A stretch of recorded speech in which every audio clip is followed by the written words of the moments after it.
Hello, everyone. I'm back. I guess I don't know if I'm going to throw the little segments that I did throughout this or if I'm just going to add them at the end. But I did a bunch of videos that were inspired by Man Alone.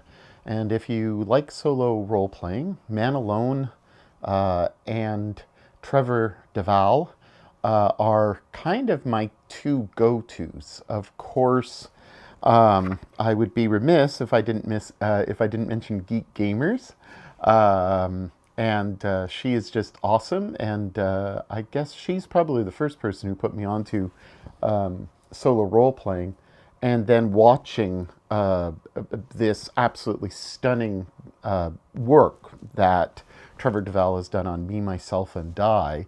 At the time, and I think still is, very revolutionary, and it is a production. That's what it is. You're not watching an amateur play. You're watching somebody with over 45 years of experience in gaming, as well as being a very successful voice actor, which I very rarely mention because I really don't know any of his stuff.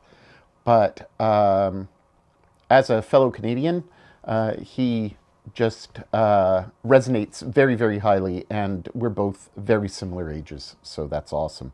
So Man Alone is just kind of, I don't know where I was. I mean, I got his Vox games, and of course now I'm going to have to pause the video, and I'm going to have to look at what the hell I bought.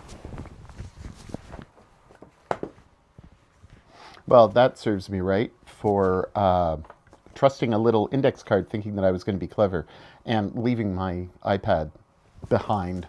So, Man Alone, I bought his Vox Profunda and Vox Gravis way back when they first came out. I'm going to look at Vox Gravis, and this came out December 24. So over a year ago.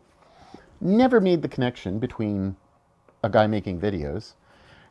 Just saw this and was like instantly attracted. Got them both and have looked at them as references. So I did use it once. I did use it once, and I used it for Bastionland. Okay, so anyway, Man Alone, I can't recommend his channel enough. If you're of a certain age, Man Alone will strike you very strongly. In some ways, he scratches the same itch that Trevor Deval scratches. Trevor Deval does his voices and stuff like that, and he drives me mad sometimes because that is his shtick. And that's okay. I accept him because he just literally, and I can't use another word, he resonates with me. When he speaks about the past, when he speaks about Mörk, when he speaks about all sorts of gaming back in the day, and the development and the awareness of the development, and also with a critical eye, and developing his own system by taking what I believe and what he obviously believes are the best of the systems out there and working them into a integrated work that should appease those who are simulationist,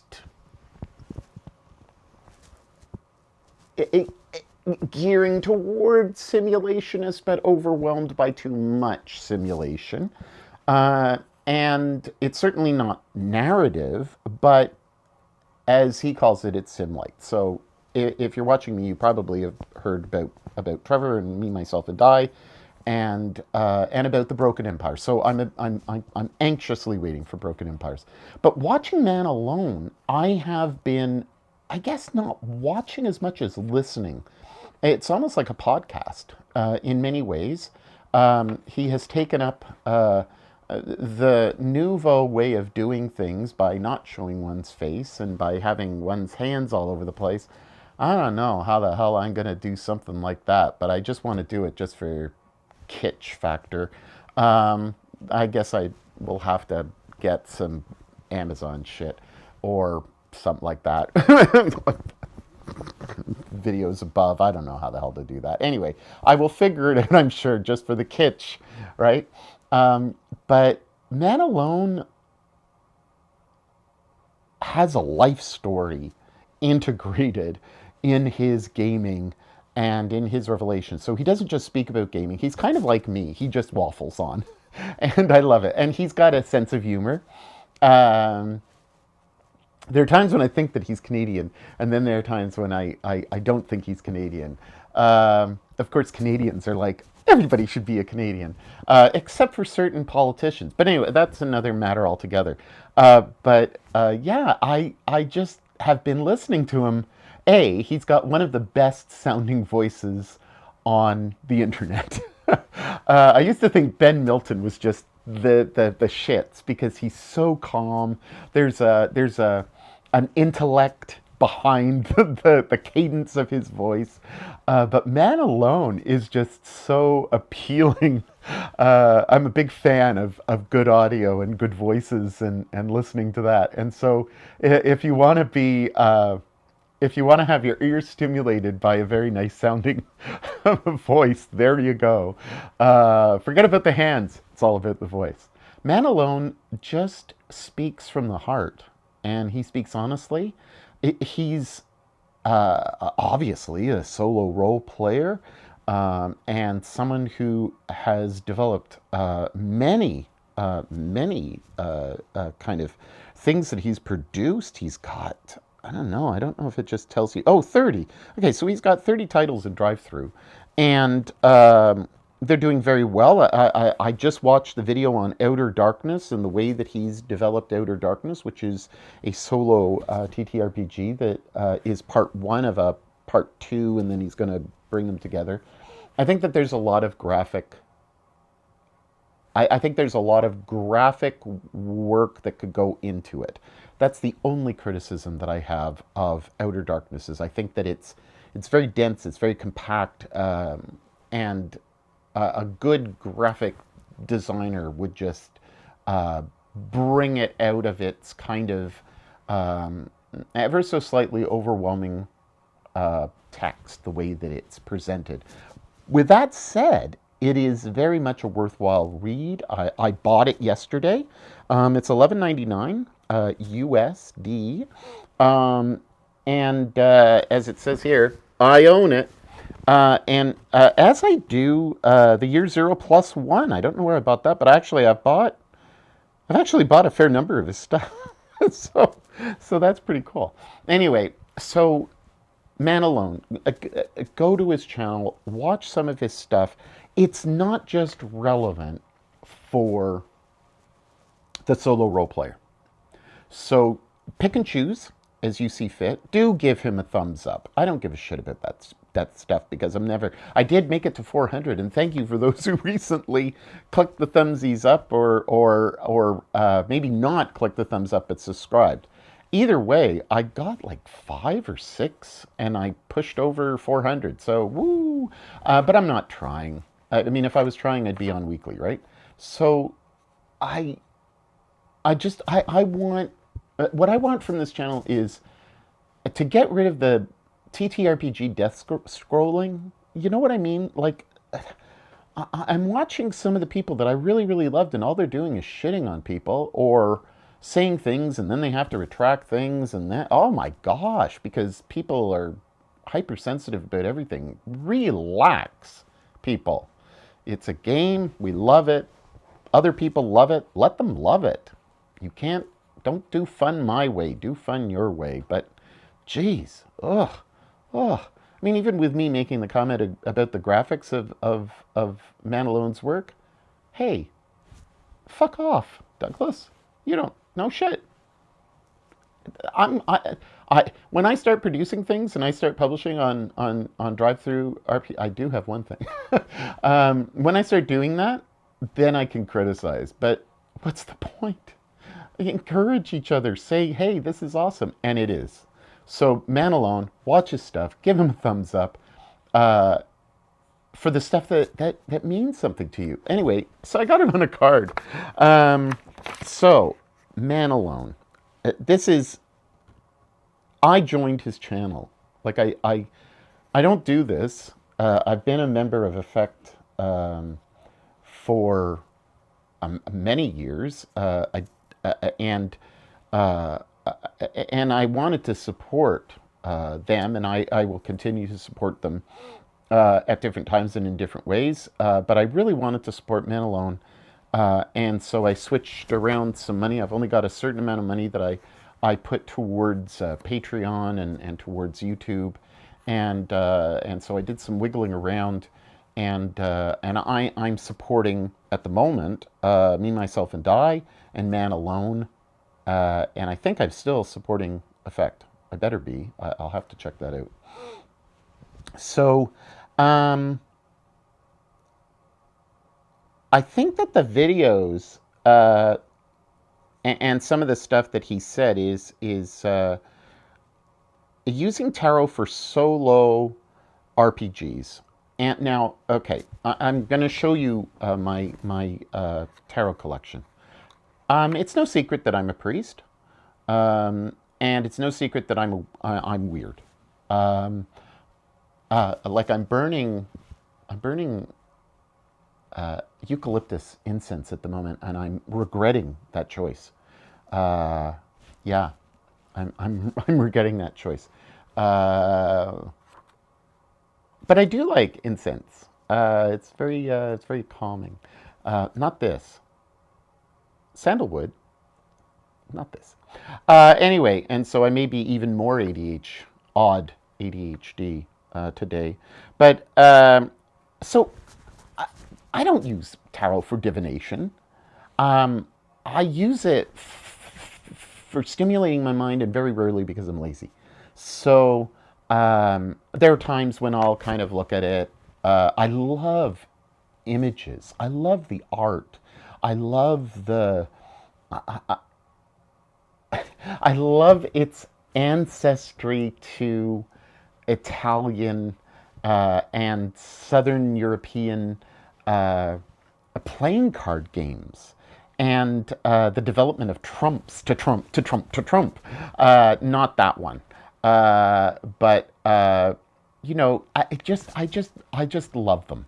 And I remember as a kid during the Satanic Panic, not only getting rid of my D&D books, but also getting rid of a number of tarot cards that I had picked up at that time that my parents did not know about. I don't think my parents still know about it. But anyway, so I've got these, and as you will see, or as you have seen, I have a number of them. And, you know, they are not evil.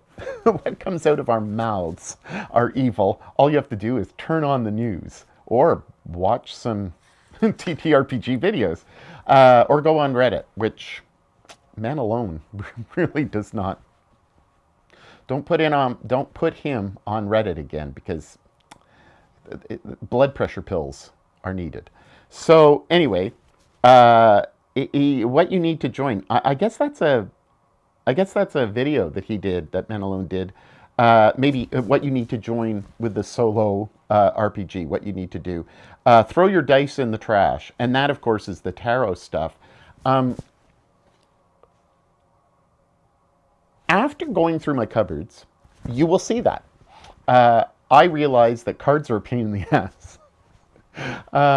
And you never really know where to put them, because they're not compact. You can bring around this, you can bring around a book, but when you start loading up cards and stuff, it becomes a bit of a hassle for a game. And so I understand why cards are not used as much. Now, I think that Daggerfall,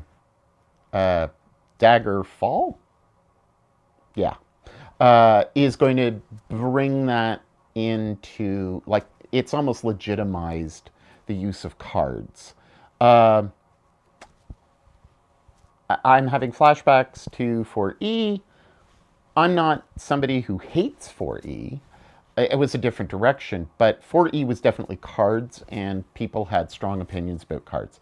Regardless, if you're a solo player or if you're developing things, cards are absolutely friggin' fantastic. And one of the things that I didn't talk about in my videos that you will see, very, very short ones for me, is this Create Stories in Seconds. It's the story engine. I only bought one because I realized I have money to spend elsewhere because they're extremely expensive. Well, when you buy a set, but I haven't used them, and that's the story of my life. Is that I have all these. I was in Indigo, which is I kind of like Barnes and Noble, and so I was in there looking at stuff, and of course I went over to the tarot stuff, and I was just waiting for somebody to tell me that I was going to hell, and then I was going to start talking theology to them. But I was looking around, and then all of a sudden I remembered, hey, didn't you just do a segment on how you have more than enough tarot cards? And so I moved away from the section and then went into the stationery section and talk about crack. Anyway, so I think the tarot cards can really bring out, it shouldn't be punitive. It should be exploratory. It should be something that gets your mind thinking, like, oh my God, I got the Tower card. Not the Death card, the Tower card. Not the Hangman, the Tower card. That's the worst. I think that there's so much in the tarot, whether it's Marseille, and I prefer a Marseille deck that actually has the pips with imagery very much like the Smith Waite tarot. I'm not too hung up with the imagery per se, though I will talk about this later on. But it's what you get out of it. It's the thought process and the way that you think at that moment in time, given what you're actually doing. So I'm a big fan, and Man Alone, I think, does it very, very well. He also speaks about Jungian typologies, made famous by Myers-Briggs. There's issues that we can explore with that, but regardless, the Jungian and Adler and a number of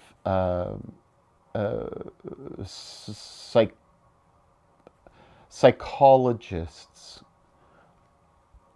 have really opened up, I think, the possibility, recently, opened up the possibility of employing that in our games. But it should not be punitive. It should be something that's not simply a narrative springboard, but something that helps you internalize what you're actually doing, whether it's world building, character development, or TTRPG solo play. It should be a gentle push in a direction. And so, yeah, so I have absolutely no problem with tarot. I think it's great. And because of watching Man Alone, I wanted to buy this dice. I can't read my own writing.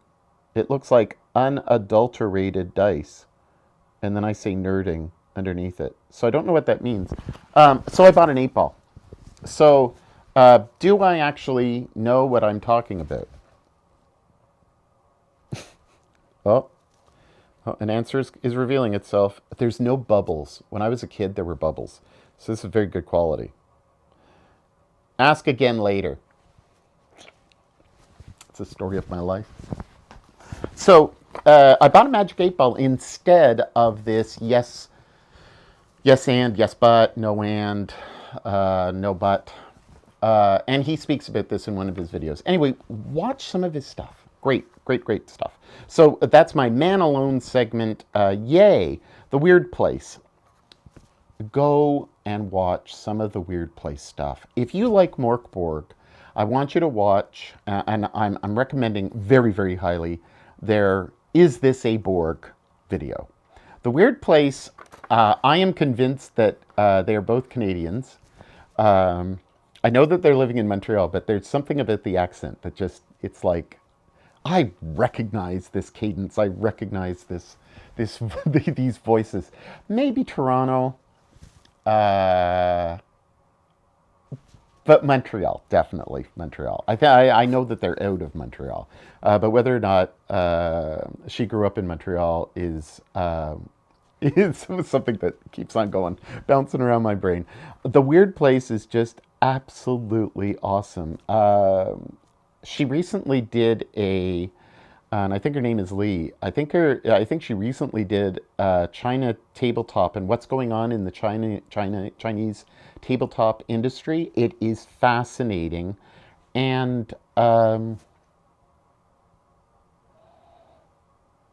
CJ Lung also did something recently on a Chinese, a particular Chinese game, and I forget his channel, but CJ Lung I've been watching a long time, and I forget.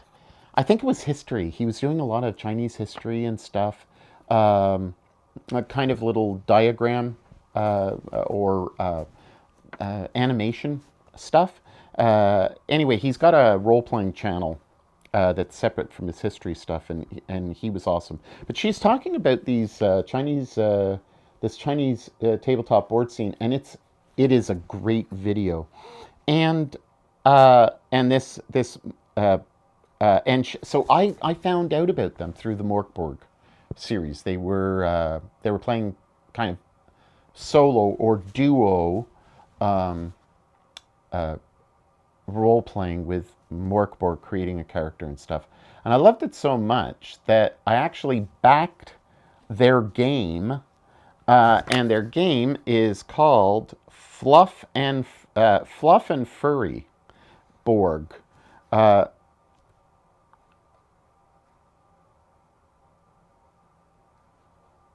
I don't know why. I think just because I wanted to support them. Because A, I don't get the furry thing, and that is a good thing for me at my age, that I don't get the furry thing. um, but I think it's like you're these fluffy toys that are just blowing the crap out of each other. Anyway, I just wanted to support them because I was so impressed by their video, um, and by the Borkboard stuff, and then I started watching, and I just really think that they're worth watching. And again, like I said with Man Alone, obviously Geek Gamers, me, myself, and I, give a thumbs up. Like, take the time to say, oh, well, I'm not just going to subscribe to see what they have next. I never use the bell. The bell. I use I try to stop myself at the end of a video, and I try to remember, okay, I have to say, and I never do it in the beginning because I think it fucks up with the algorithm. So I do it kind of in the middle, kind of give thumbs up. But do it for them because they deserve it. They deserve to be watched by more people. So anyway, they're fantastic. On the table, me, myself, and I, on the table, January 7th, 2026. I think everybody should watch that video and listen to his points of view and his gaming philosophy.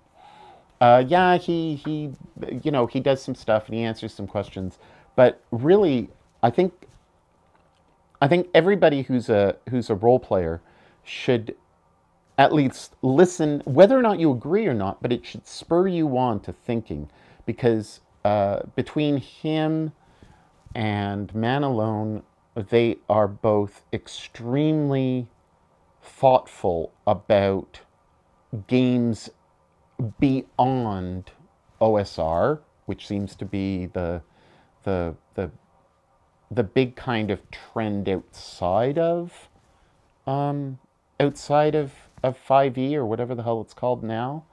Um, so um, it's just I think that it's a worthwhile watch. So there you go. Um, oh, The rest is science. So this is a non-TTRPG thing, but I saw The Rest is Science. It's uh, Hannah and Michael. If you're British, you will recognize Hannah Fry, Dr. Hannah Fry, right away. She's wonderful and is also a bit of a celebrity. Uh, she does uh, she does certain kind of panel shows and stuff like that. And Have I got news for you? Stuff like that. So anyway, Dr. Hannah Fry and Michael, whatever his name is, certainly an American scientist, both brilliant minds, amazing discussion. They did one recently on dice and on probability, and it was fascinating. And I was so in love with the dice that I ordered the damn dice. Super expensive, but I ordered the dice. What's the best thing about this dice? One of them is a D1. I'll let you watch it to find out why. So I want to move on. And this is basically, hey, this is what I've been doing. This is what I've been buying. This is what I've been interested in. So recently I got KINLESS. And KINLESS is a solo, and I want to say it's a Borg game, but it's KINLESS. So it's it is a Mörk board game. This was 54 Canadian. So I don't know, it doesn't have an MSRP on this, but I would imagine in America it would be 39 bucks. That sounds about right. It's really good. And I went so far as to buy the little GM screen. It's teeny, teeny, tiny. And of course you can copy and paste, but I just got it because I didn't have anything better to do with $24 Canadian. But the character sheets are really neat and small. I've got character sheet already created. It's almost like a play your own adventure. It has kind of the numbers of the hexes, and so it's a hex crawl. So I can't recommend that enough. I'm just about to start playing with my wife, and I think it's going to be awesome. Auspex is, and I don't, maybe I'll take the time to flash up an image, but Auspex, AUSPEX, it's a tarot solo play, and I think that it's worthwhile. I've been skimming it. I've got to be honest. I've been skimming it, but I bought it, and I'm very happy. Gates of Crystalia. The big thing about the Gates of Crystalia is it's absolutely beautiful, but it's AI art. Now, okay, now that you've left, or they have left, I understand. But I use it, and I use it with an intention of trying not to do anything that is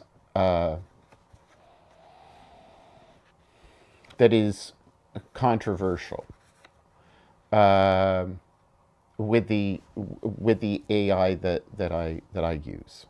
But it is controversy regardless, and so it is what it is, and I respect your decision, and please either respect mine or as I said, there are other channels that will give you fine information. But I think that Gates of Crystalia is actually really, really cool.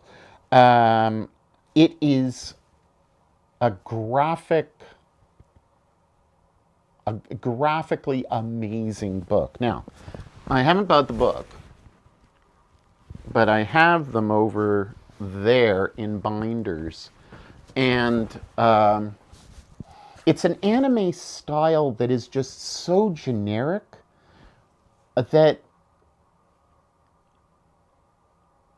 to me, when I look at it, it doesn't, I know it's AI, but it doesn't look like anybody's particular style. It just looks like the anime style that you would find And don't tell me that anime creators are not using the same kind of templates and the same type of design. Now, I mean, obviously, there's a whole different thing between, say, Cowboy Bebop uh, and cyberpunk and stuff like that. But this is just very, very generic, very kid-like, and yet it's got depth. So much so that I got all the PDFs and I've printed them all off in the highest quality that I possibly can without actually buying the books.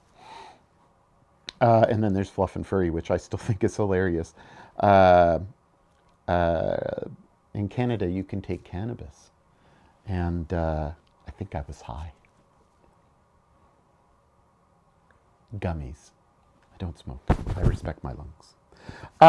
Okay, so yeah, I've been doing a lot of cleaning up of my office, and I realized that I've still got a lot of stuff on my to-do list. My to-do list at the moment is hilarious because it's been sitting there for about a week. File away old games with the kids. So I've kept all the games that I've played with at the school, with the after-school program. And so I've got them actually literally under there, and it's about 6 inches deep. Or for us Canadians and Europeans, it's about 15 centimeters deep of files and copies of characters and stuff like that that I've kept from since, I guess it's 7 years of playing with the kids. So that's pretty cool. Throw out needless. So I've got to throw out my needless copies and papers and stuff like that, and I've got a lot of stuff that I've got to throw out. Find solo resources. Well, I did, and I've got a whole whack load, but I'm going to speak about them in a separate video, and I'm going to be much more focused. I think that's my goal for this year, is to be more focused. I was hoping to be more focused with this. It's kind of kept me focused. Kinda. Anyway, I got the magic 8-ball. Is this video going to go well? Outlook not so good. Truth. All right, so what have I been watching? Oh, wait, no. See? All right, final solo resources. Finish room cleanup. I haven't done that. A follow through with my own development of a game. So I've been developing a game. I have a very cool idea. Don't you all? Don't we all? Don't we all have a game somewhere inside of us that we want to develop? And so I've been developing this game, and I'm interested to see the direction that it's going to take, because I have a very clear vision of using Year Zero engine, but in many ways in a completely different fashion. And I want to incorporate tarot or playing cards to be able to assist but not be dependent on them. We'll see how it goes. But so I'm supposed to follow through with that. And it says run it through Notebook LM, because that's how I'm going to be able to figure out pros and cons. And I've made so many changes that I'm just going to dump it all in and say, this is what I'm looking for. What's consistent, what's inconsistent. And that's the way I think that we should be using AI, is kind of like a research assistant. And it's not written by the AI.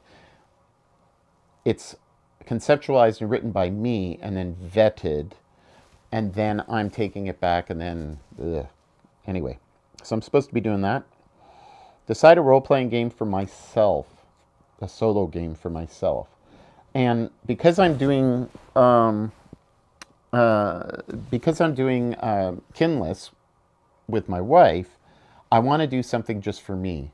And I think what I may do is I may use my own game and develop it by playing solo through it. So I have more than enough sources. I've got rubrics, which for me means something absolutely different, because rubrics are something that are in little prayer books and stuff like that, and they give you instruction, and they say genuflect at this point, or move the gospel book to the other side. I don't do the latter.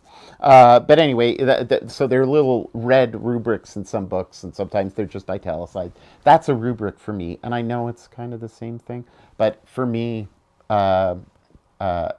sources of inspiration. I think at the moment I've been using Sparks. Yeah. Anyway, and then visual ideas. I'm trying to decide whether or not to buy into Gemini. I really wanted to stick away from a lot of Google products. I have Proton, which is European, and I'm very happy with that. I haven't really used the AI that is included in that bundle. I know that Gemini, the Notebook LM is what I would be mainly paying for. But I know that there's Nano Banana that's part of it, and it seems like there's a bit more responsibility with giving credit where credit is due for whatever. Um, I hope that I'm right in that assumption, but I'm not too sure. I haven't delved into it because it's friggin' expensive a month. And I would have to dump a lot of things and reorganize stuff. So anyway, that's kind of one of the things I'm kind of thinking about. And I got Midjourney. And I only use Midjourney to do stuff for the kids, and then for kind of splash screens for this stuff. And as you know, I don't upload stuff that often. I actually gave up my Forge account because I'm not planning on running anything at the moment. And if I do, I'll probably do stuff through Zoom, and we'll just roll dice. I'm starting to think that just like everything with the laziness that happens with AI, or that can happen with AI in terms of research and stuff, and of course it's time saving, but nothing is really sticking. I have opinions about AI, but I'm a reluctant Luddite. Uh, I I may just get that Google done. Uh, so I want to I want to kind of I want to be responsible with AI, and and I want to use it properly. But when it comes to playing a game, I want to have that same feeling around the table. Playing with the kids has really solidified my belief that the ultimate true TTRPG is playing in front of people, even if it's on Zoom, with dice, with pen and paper. And I like how the Germans call it P&P, pen and paper. Yes, I'm an idiot, and my brain is slow. And as I get older, who knows if Alzheimer's or dementia is creeping in? I don't know. I know I got the shakes in my hand. Um, but apparently it's not Parkinson's. Apparently it's just a neurological disorder. So anyway, yeah, I I really feel that Forge or Foundry and all of these VTTs, as beautiful as they are and as nice as they are for dice rolling and stuff, I trust my hands in the dice roll. I want something tactile when I'm playing.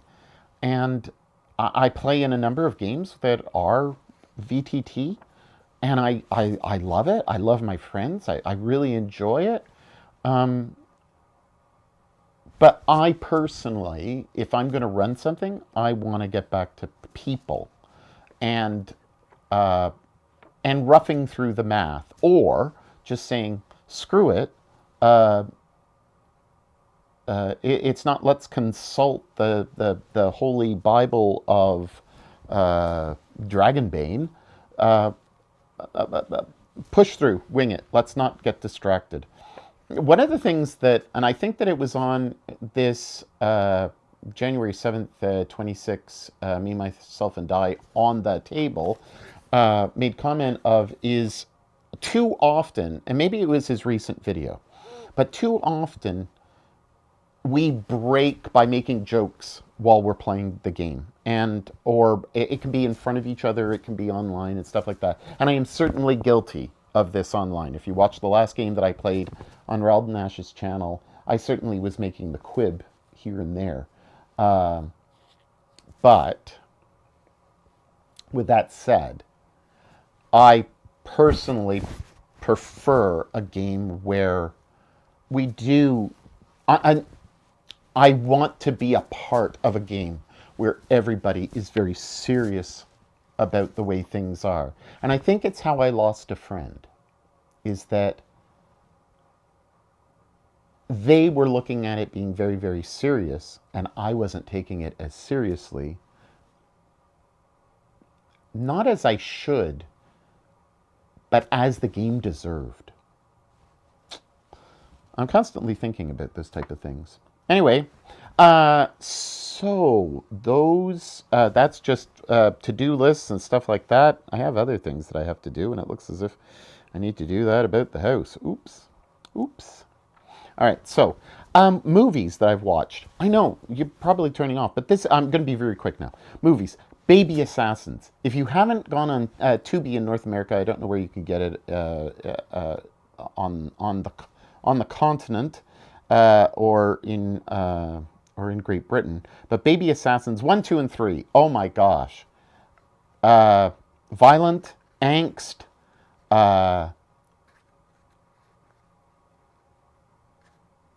the most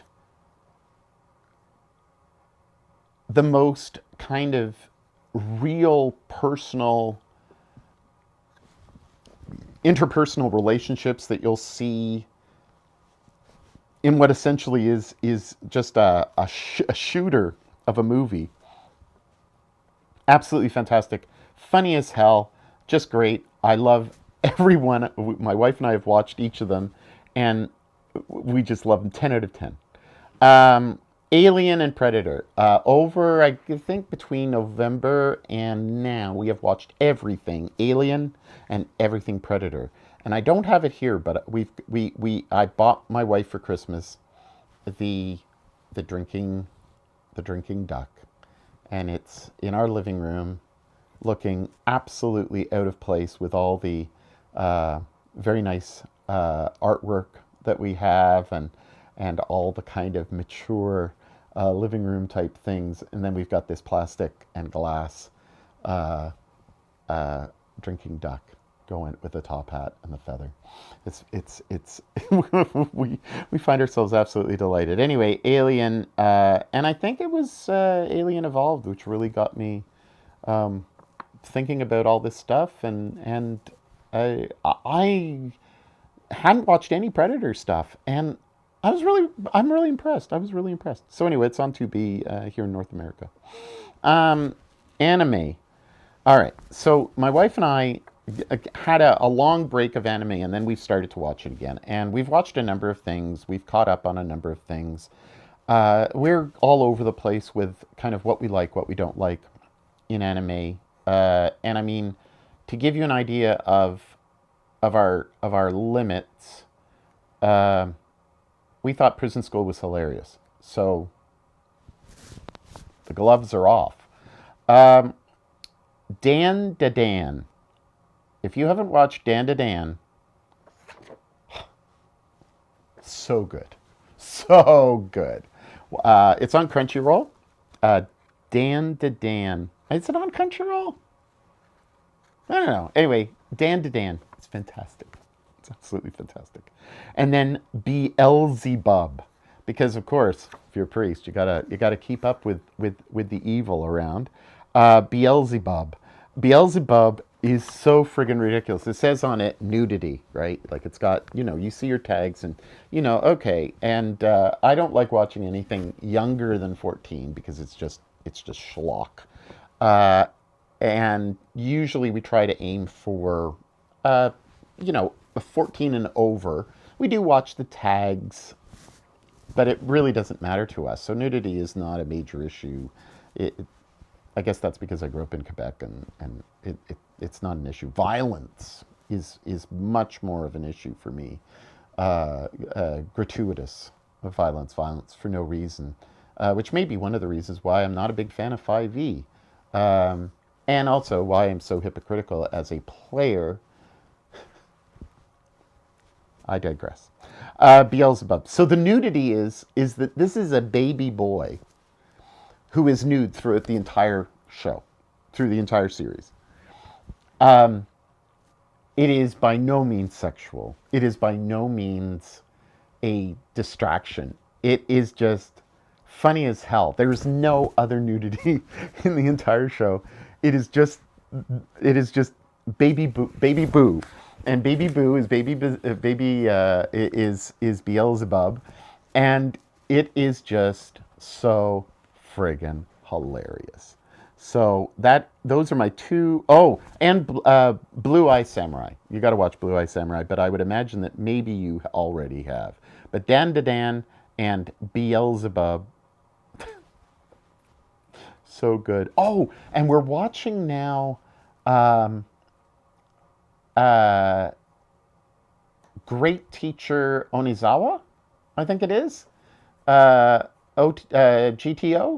Oh my gosh, that's another super hilarious show. I think 1999, maybe 2003. I'm not too sure, but it's old and it's just fantastic.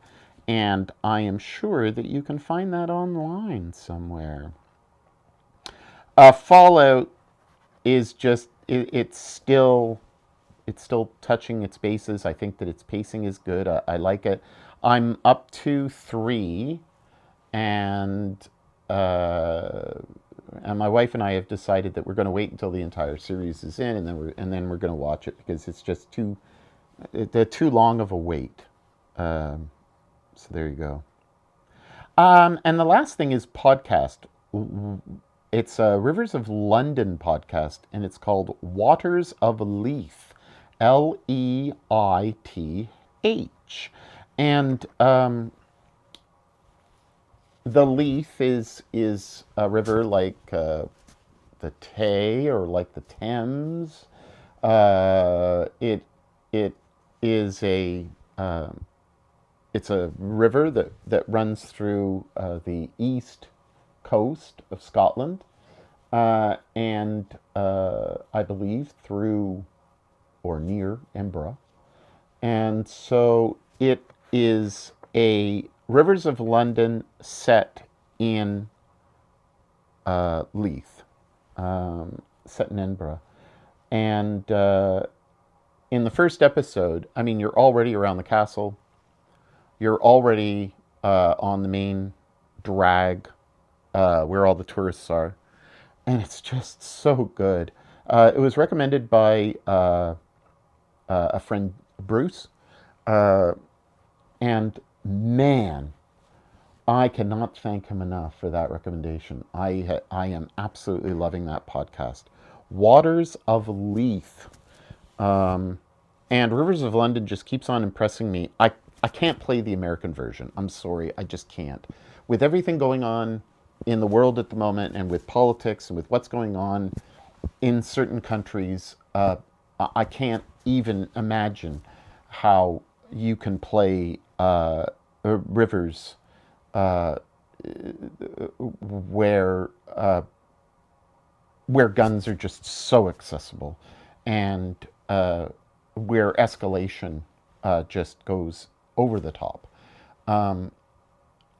But I can definitely see it being used in European countries, obviously in Great Britain, and I'm blown away by the system. I'm actually blown away more and more by BRP.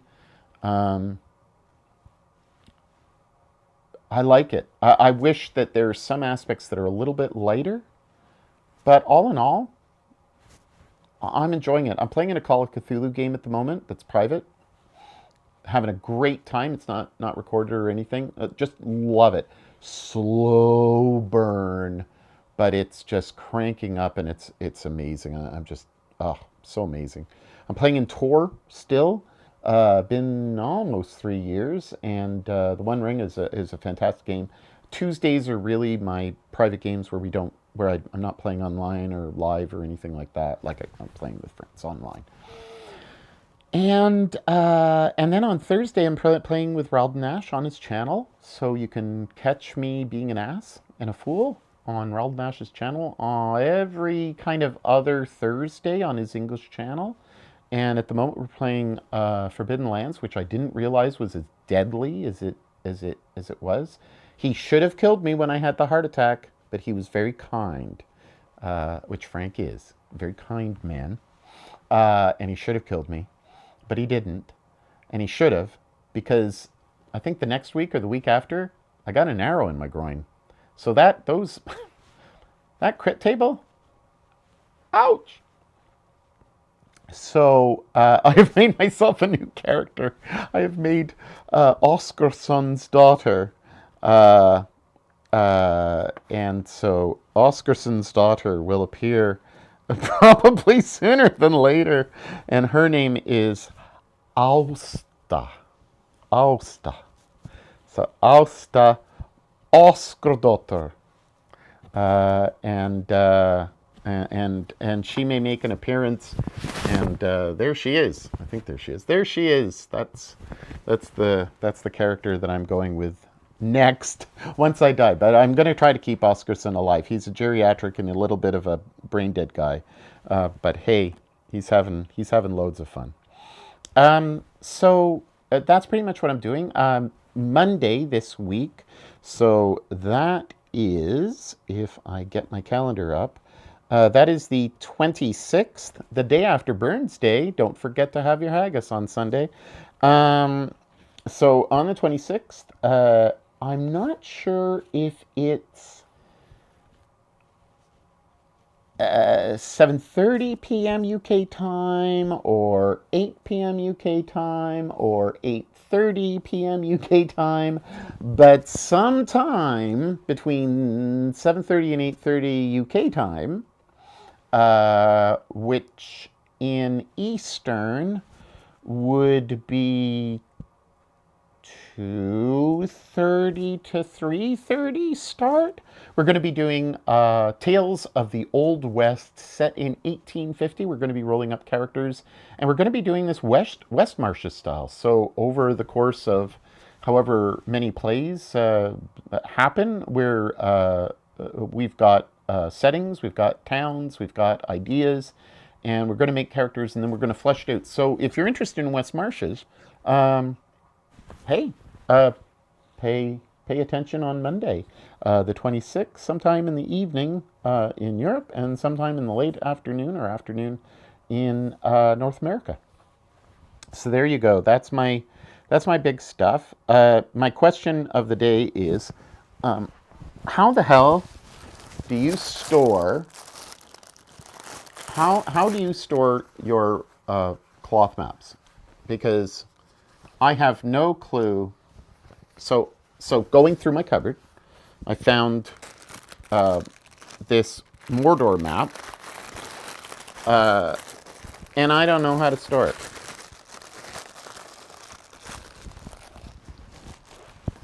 I question its purpose, but you've probably heard me before. Anyway, this has gone on long enough. I'm going to just say bye. But after this are a whole bunch of little vignettes of me and the process of cleaning up my office, which I think this is the only section that still really needs to be worked on. All right, bye.